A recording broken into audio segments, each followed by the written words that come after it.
नागपूरला जाऊ काम करू मस्त डोकं बी खाऊ हा तुला काम धंदे नाही येत तू का करशील खाणार मस्त पैकी इकडे तिकडे हिंडणार शाबास आणि तू माझ्या मामाची पोरगी आहे ना हा म्हणून काय म्हणतो नागपूर आले काम की आले रस्ते दिदार हो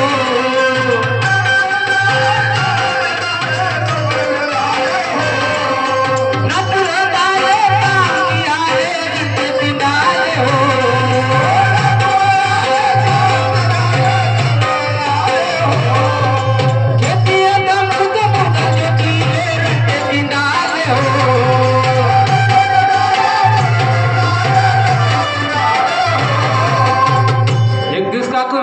कोंबडा आणू कापू तुम्ही खाजर नेली आणि संग मग घ्या ना दारू एका पावाची काय किती पुरी बॉटल घेतील का